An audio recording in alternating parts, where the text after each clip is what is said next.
नमस्कार दोस्तों, एक बार फिर से आपका स्वागत है कल्प करियर इंस्टीट्यूट के ऑनलाइन प्लेटफॉर्म पे और मैं आपका अपना कैलाश शर्मा। हम 30 प्रश्नों की सीरीज आपके सामने लेके आ रहे हैं जो कि आरएसएसबी और आरपीएससी के लेटेस्ट पैटर्न पर बेस्ड है। अभी अगर कोई साइंस और मैथ के क्वेश्चन, जीके के क्वेश्चन हम पूछे जाएंगे तो इन्हीं पैटर्न पर पूछे जाएंगे और इसी पैटर्न के अकॉर्डिंग हम आपके सामने 30 प्रश्नों की सीरीज जब तक आपका एग्जाम नहीं हो जाता तब तक आपके सामने लेके आएंगे। सभी सब्जेक्ट्स के लिए लेके आएंगे ताकि आपकी तैयारी जो है वो बेहतरीन हो सके और आपकी सफलता में कहीं ना कहीं एक छोटा सा चाहे एक कण के समान ही योगदान हमारा रह सके। हम इस बात में बहुत ही ज्यादा खुशी अनुभव करेंगे। चलिए दोस्तों, आप प्रश्नों को करने का प्रयास करेंगे। पहला प्रश्न, ग्रेफाइट की अपेक्षा हीरा अधिक कठोर होता है, इसका क्या कारण है? हीरे के कठोर होने का जो कारण है वो है हीरे की चतुष्फलकीय संरचना। बेग नाम के साइंटिस्ट ने एक्स किरणें जब इसके ऊपर डाली तब उसने इसके अध्ययन से प्राप्त किया कि यहाँ चतुष्फलकीय संरचनाएं हैं। दूसरा, हीरे में बॉन्ड लेंथ होती है 1.54 एंगस्ट्रॉम की बॉन्ड लेंथ होती है। ये विद्युत का कुचालक होता है। क्या होता है? विद्युत का कुचालक होता है।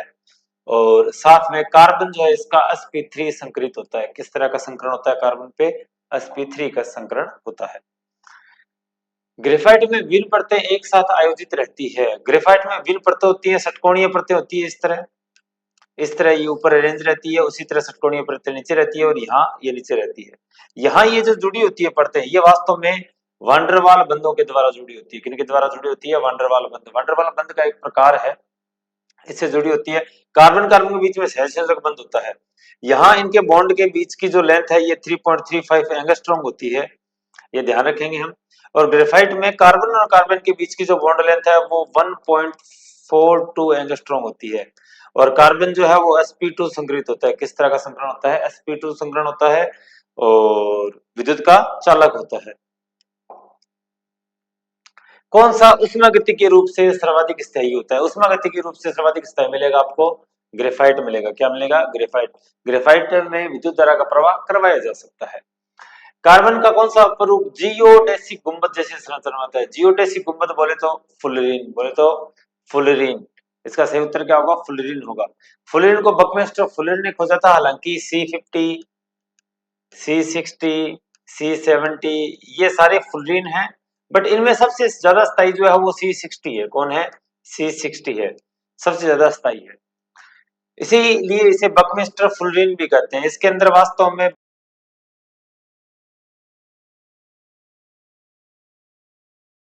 इसमें कुल 32 वलय होती है। कितनी वलय होती है? 32 वलय, जिसमें से 20 होती है षटकोणीय वलय। कैसी? षटकोणीय वलय होती है 20। और 12 जो होती है वो किस तरह होती है? पंचकोणीय वलय। कैसी वलय? पंचकोणीय वलय।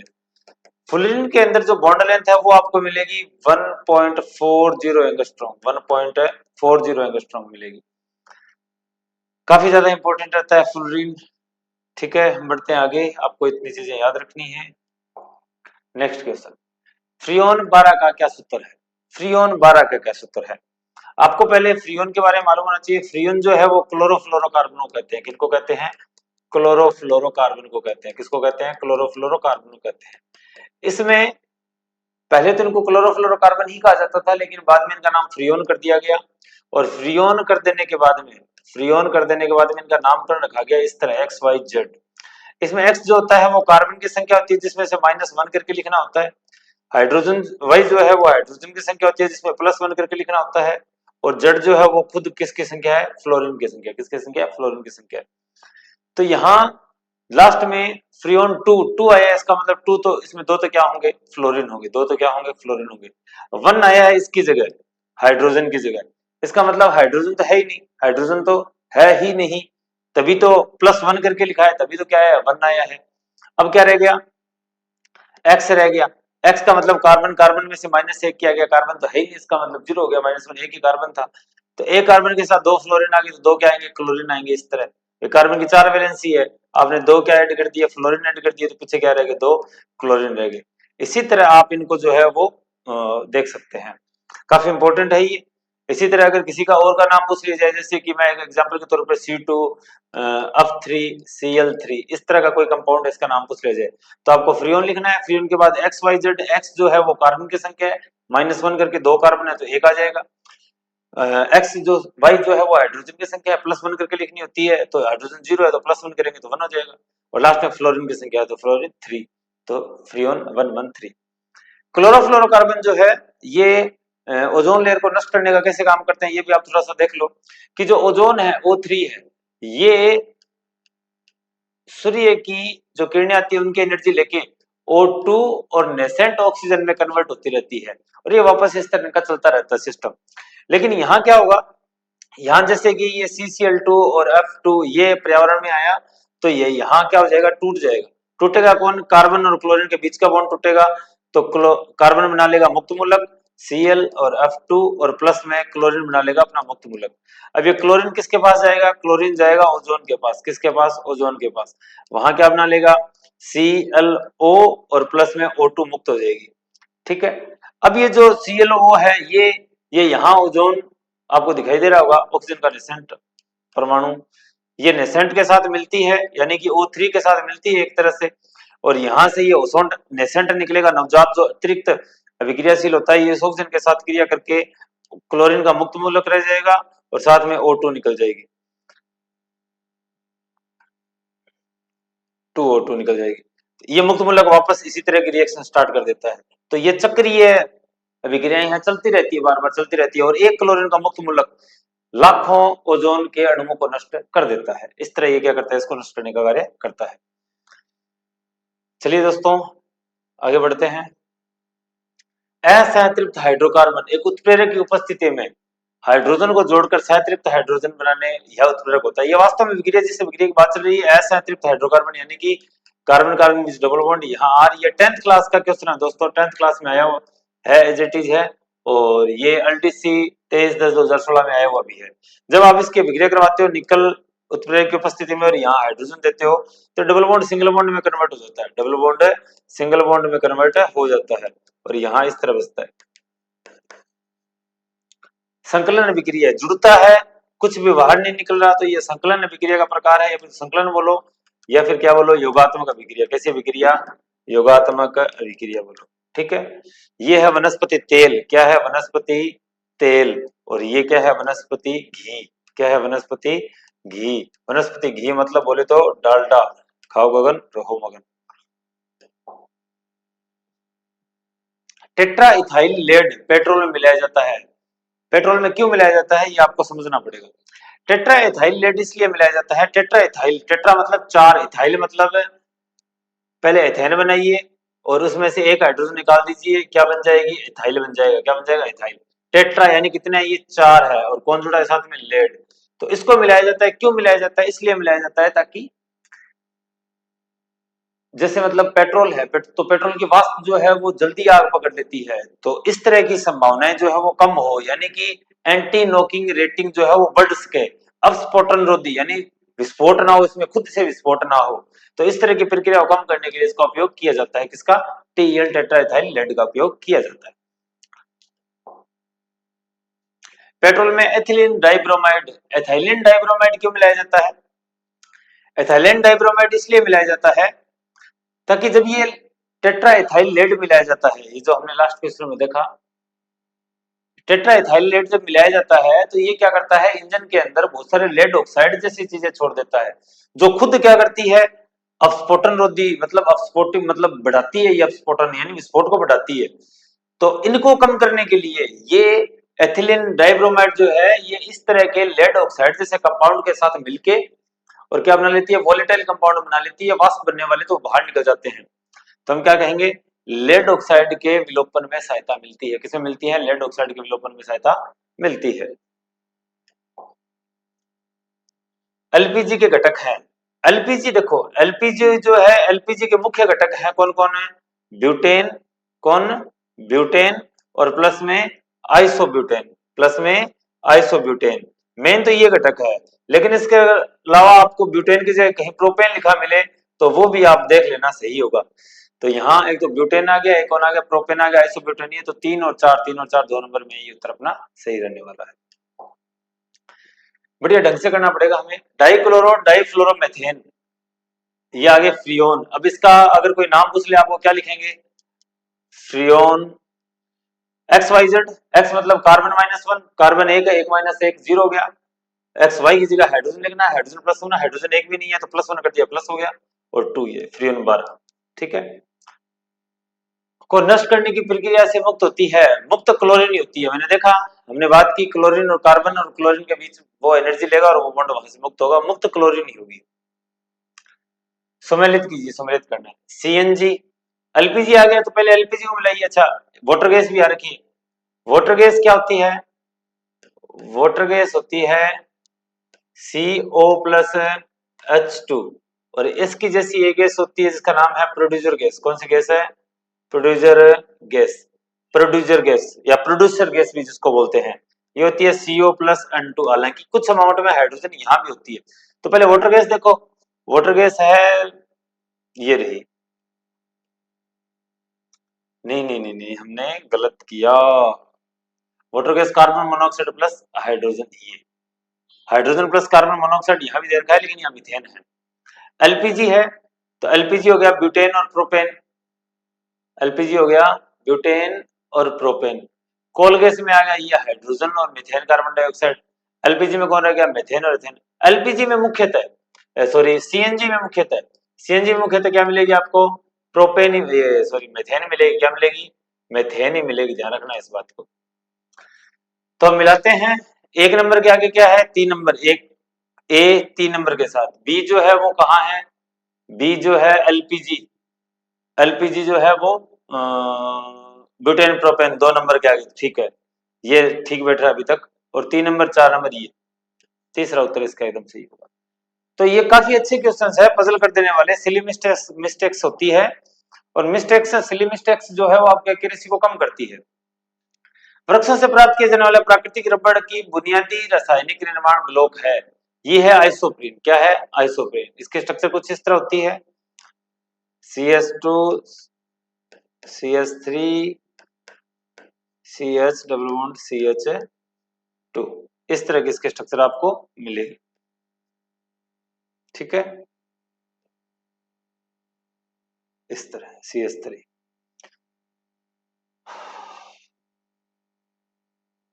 इसमें शायद हमने थोड़ी गड़बड़ कर दी। क्या गड़बड़ कर दी? यहाँ आपको डबल बॉन्ड मिलेगा, हाँ ये इसकी स्ट्रक्चर रहती है, ये इसकी स्ट्रक्चर है। क्या नाम है? 2 मेथाइल 1,3 ब्यूटा डाइईन, ठीक है। चलते हैं नेक्स्ट पे। बुनास, बुनास है ये, ब्यूनास। ब्यूनास के निर्माण में निम्न में से कौन से मिश्रण का बहुलकीकरण किया जाता है? ब्यूनास मतलब ब्यूना, ब्यूटाडाइईन, ब्यूटाडाइईन, ब्यूटाडाइईन, और वो सेम ही है 1,3 ब्यूटाडाइन।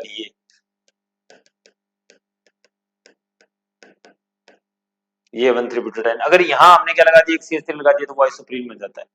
और साथ में स्टाइरिन, साथ में स्टाइरिन, स्टाइरिन इस तरह की स्ट्रक्चर लिए बैठा रहता है।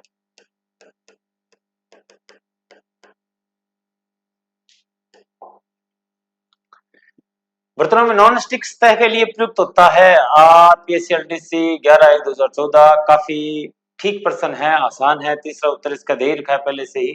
टेफ्लॉन वास्तव में है क्या? ये इस तरह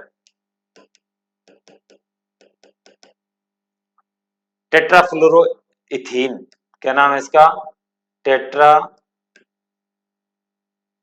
फ्लोरो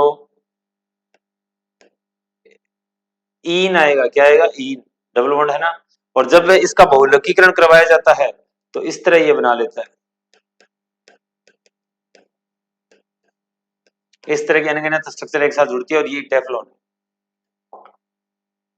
निम्नलिखित में से कौन सा एक गैर सेल्यूलोजी रेशा है? गैर सेल्यूलोजी रेशा नायलॉन, यानी प्राकृतिक नहीं है, सेल्यूलोज नहीं है जिसमें। कार्बन के एक अपरूप फ्लोरीन में होते हैं, ये हमने अभी पढ़े थे। कुल कितनी वलय होती है इसमें? 32 वलय। 20 होती है षटकोणीय, 20 कैसी होती है? षटकोणीय। और 12 कैसी होती है? पंचकोणीय। 12 कैसी होती है? पंचकोणीय, हेक्सागोनल, पेंटागोनल। तो 20 सदस्य वलय, 5 सदस्य, ये 4 नंबर इसका उत्तर है। प्रोपेन का आणविक सूत्र C3H8 इसमें होते हैं। प्रोपेन, प्रोपेन एन आ गया पीछे, क्या आ गया? प्रोपेन लिखा है। क्या लिखा है? प्रोपेन, प्रोपेन लिखा। इंग्लिश में देखना दोस्तों, आपको ज्यादा समझ आएगा। NE9 एन लगा हो तो इसका मतलब सिंगल बॉन्ड है कार्बन कार्बन के बीच में, इन लगाओ तो इसका मतलब कार्बन कार्बन के बीच एटलीस्ट एक डबल बॉन्ड मिलेगा आपको। और आइन मिल गया इसके पीछे, इसका मतलब आइन प्रोपाइन, तो इसका मतलब कम से कम एक ट्रिपल बॉन्ड है। यहाँ है केवल प्रोपेन एन, इसका मतलब कार्बन कार्बन के बीच सिंगल बॉन्ड। और प्रोप आ गया तो 3 कार्बन है, इसका मतलब meth eth prop but pent hex hept oct non dec. तो आपको इतने तो याद होने चाहिए, प्रोप मतलब 3 कार्बन, ये लगा दिए। और सभी में सिंगल बॉन्ड लगा दिए। बाकी वैलेंसी हाइड्रोजन से कंप्लीट कर दो। किससे पूरी कर दो? हाइड्रोजन से। ये हाइड्रोजन लिख रहा हूं मैं, आपको अच्छा दिखाई दे रहा होगा, ये अन दिखाई दे रहा होगा कुछ कुछ जगह, लेकिन ये सारे हाइड्रोजन ही है। सारे सहसंयोजक मतलब 1 2 3 4 5 6 7 8 9 10 सहसंयोजक बनता है। ठीक है, असत्य कथन को छांटिए। ग्रेफाइट की परतीय संरचना होती है, CT 5/2/2023 में आया हुआ है क्वेश्चन। परतीय संरचना होती है, बिल्कुल सही है। विस्थापन करते इलेक्ट्रॉन होता है और इसी इलेक्ट्रॉन की वजह से ये करंट को फ्लो कर पाता है।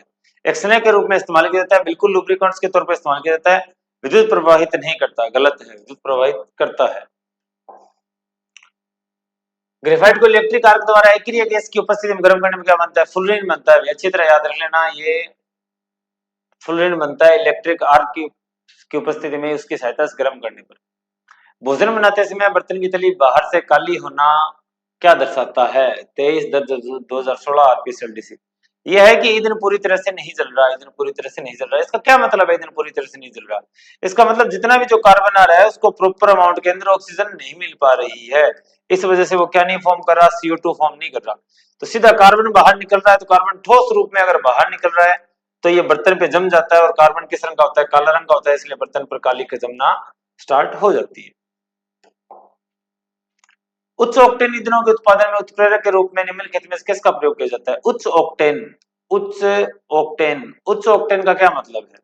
उच्च ऑक्टेन का मतलब है दोस्तों कि ज्यादा से ज्यादा एंटी नॉकिंग रेट होनी। एंटी नॉकिंग रेट का मतलब क्या है? पेट्रोल जैसे कुछ ऐसे ईंधन होते हैं जो क्या करते हैं? खुद आग पकड़ लेते हैं, क्योंकि इनकी वाष्प जो है वो ज्यादा एक्टिव रहती है, तो वो जल्दी आसानी से आग पकड़ती है। इस वजह से पेट्रोल की आग पकड़ने के चांसेस ज्यादा रहते हैं। तो इसमें कुछ कंपाउंड मिलाए जाते हैं, तो जितना ज्यादा वो खुद से अपने आप आग नहीं पकड़ेगा, इसका मतलब उसकी अपस्फोटन रोधी रेट ज्यादा है। नॉकिंग रेट क्या है?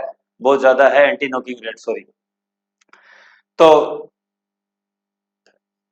उच्च ऑक्टेन का मतलब समझोगे? ज्यादा ऑक्टेन वाले ईंधन कौन से होते हैं? जो खुद से आग कम पकड़े। H2SO4 क्या होता है इसका?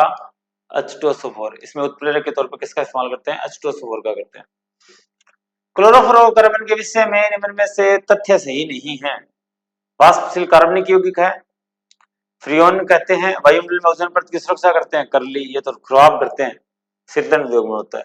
दरअसल डीओ वगैरह में भी इनका यूज होता है। क्यों? क्योंकि एक तो ये आग नहीं पकड़ते, इस वजह से मतलब कामयाब ज्यादा है ये, भाई खराब नहीं करते सीधे, लेकिन ये ओजोन को खराब करते हैं।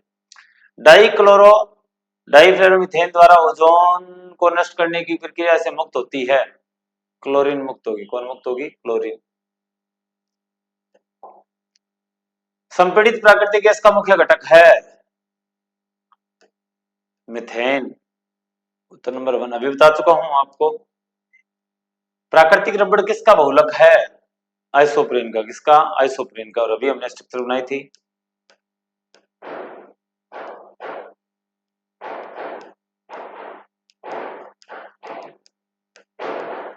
ये इसके स्ट्रक्चर है। CH2C CH3CH डबल बॉन्ड है ये, CH डबल बॉन्ड CH2। साबुन के उत्पाद में सह उत्पाद है, कौन है? गिल्सरोल बनता है। कौन बनता है? गिल्सरोल। दरअसल साबुन बनती कैसे है? गिल्सरेल्डिहाइड ट्राइग्लिसराइड होते हैं, उनसे बनती है। ट्राइग्लिसराइड कैसे? जैसे कि ये है CH2 CH CH2, यहां इस तरह आगे एस्टर जुड़े होते हैं,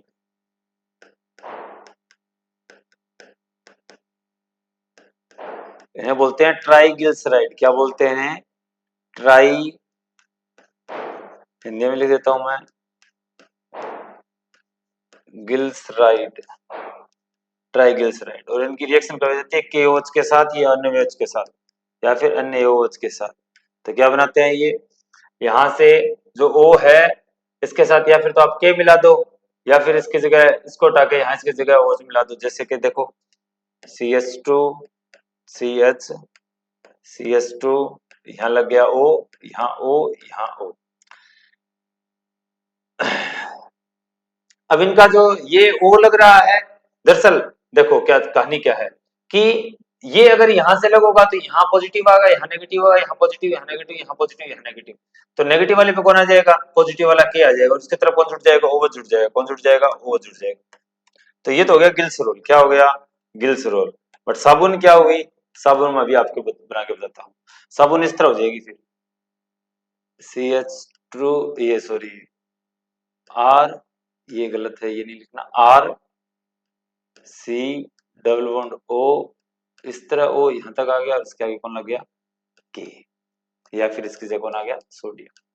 इस तरह, यानी कि एग्जाम्पल के तौर पर C17H35 COONA, ये सोडियम स्टीरेट है। क्या है इसका नाम? क्या है? Sodium stearate. Sodium stearate Hindi में लिख देता हूं मैं, स्टीरेट। ये साबुन है, ठीक है। जल में कठोरता किसकी उपस्थिति के कारण होती है? जल में कठोरता उपस्थित होती है कैल्शियम और मैग्नीशियम के सोल्ट्स की वजह से, कैल्शियम और मैग्नीशियम के सोल्ट्स की वजह से, और वो भी किस तरह के? क्लोराइड और सल्फेट। ये कार्बोनेट मत रेडी कर देना, कैल्शियम और मैग्नीशियम की वजह से, ठीक है। और दरअसल होता क्या है कि कैल्शियम, जैसे कि अभी हमने बनाया था C17H35 COONA, ये अपनी साबुन थी।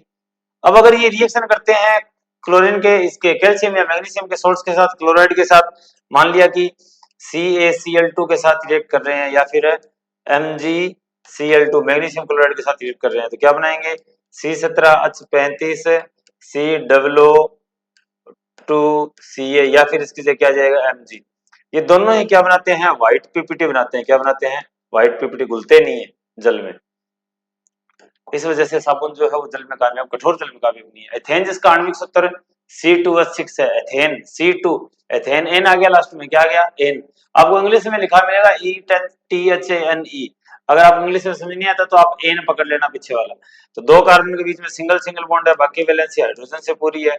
और हाइड्रोजन कितने दे रखे हैं? देखो 6 दे रखे हैं, पूरे हो गए हाइड्रोजन अगर आप सही से करोगे तो 1 2 3 4 5 6 7, 7 बॉन्ड है, 7 से 6।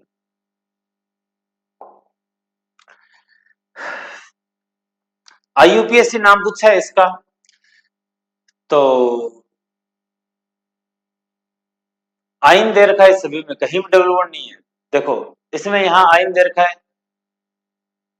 इसमें भी आयन दे रखा है, इसमें भी क्या दे रखा है? आयन दे रखा है। इसमें कहीं भी ट्रिपल बॉन्ड नहीं है, ट्रिपल बॉन्ड नहीं है, इस वजह से क्या नहीं आएगा? आयन नहीं आएगा। क्या नहीं आएगा? आयन नहीं आएगा। तो अगर ट्रिपल बॉन्ड नहीं है, अगर सीधा ये हो तो इसका इनमें से कोई नाम नहीं है, अगर सीधा नाम हो तो इसका क्या नाम देंगे? देखो पहले इसको लिख लेते हैं, CH double bond C single bond CH2 single bond CH double bond CH2। पहले तो क्या देने हैं? कार्बन को नंबरिंग देनी है। कार्बन को नंबरिंग उस तरफ से देंगे जिस तरफ से आपको डबल बॉन्ड या ट्रिपल बॉन्ड मिले। अब ट्रिपल बॉन्ड तो है नहीं, तो डबल बॉन्ड रह गया। डबल बॉन्ड हम किसी तरफ से भी नाम दे सकते हैं, इस तरफ से भी एक मिलेगा, इस तरफ से भी एक मिलेगा। जैसे एग्जांपल के तौर पर देके देखता हूं मैं,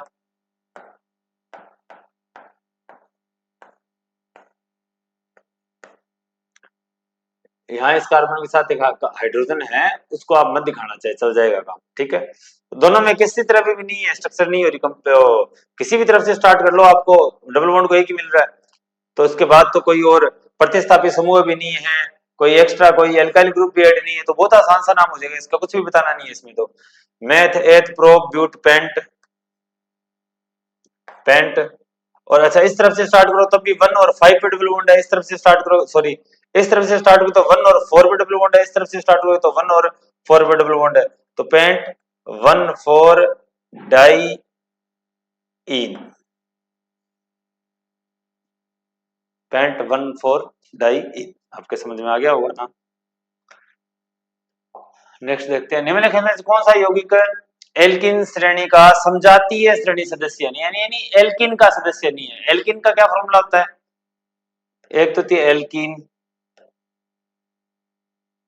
सॉरी एक alkane alkane, alkene, alkyne. Alkane क्या होती है? CnH2n+2। इसका फॉर्मूला होता है CnH2n, और इसका फॉर्मूला होता है CnH2n-2।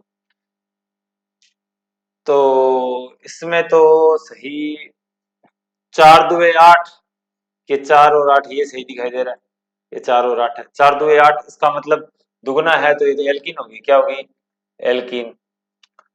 2 2, इसका मतलब क्या हो गया ये? दो, 2 दुए 4, -2 किए हैं, इसका मतलब ये क्या होगी? एल्काइन होगी, क्या होगी? एल्काइन होगी। और ये 3 दुए 6, ये भी क्या हो गई? एल्काइन हो गई। ठीक है, 3 दुए 6, 3 और 6, सॉरी डबल है तो एल्कीन होगी, क्या होगी? एल्कीन। 6 है ये, एल्कीन। ये सही दिखाई नहीं दे रहा है, शायद 5, 5 दुए 10 और 2 12, एल्केन। तो समझातीय श्रेणी का सदस्य नहीं है ये, दरअसल जो ऑप्शंस दिए हैं प्रिंटिंग में कुछ गलत हो रखे हैं। दरअसल एल्कीन यानी जिनके फॉर्मूले CnH2n+2 पे बेस्ड नहीं है, वो सारे के सारे इससे बाहर होंगे, वो सारे के सारे इससे क्या होंगे? बाहर होंगे। तो ये तो एल्केन है, बट ये एल्कीन है, ये भी एल्कीन है, ये एल्काइन है। शायद यहाँ कुछ रिटर्न में प्रॉब्लम है, तब करके इसमें इश्यू है। तो इसी के साथ अपना जो है वो टेस्ट कंप्लीट होता है। इसमें तो हम कोई किसी डिफाइन नहीं कर सकते, इसमें कुछ प्रिंटिंग मिस्टेक है, तो इसको हम बाद में देख लेंगे। आप समझ में आ गया होगा सजातीय श्रेणी किस तरह ढूंढते हैं। उम्मीद करता हूँ दोस्तों आपके काफी ज्यादा क्वेश्चन सही होंगे। अगर आपको कोई इश्यू आ रहा है तो आप पूछ सकते हैं, आप कमेंट बॉक्स में कमेंट कर सकते हैं, चंद अपने जो ऑफलाइन इंस्टीट्यूट है वहां भी कॉन्टेक्ट कर सकते हैं। 78 520 70 976। चलिए मिलते हैं दोस्तों अगले टेस्ट में, तब तक के लिए धन्यवाद। चैनल को शेयर कीजिएगा, सब्सक्राइब कीजिएगा, धन्यवाद।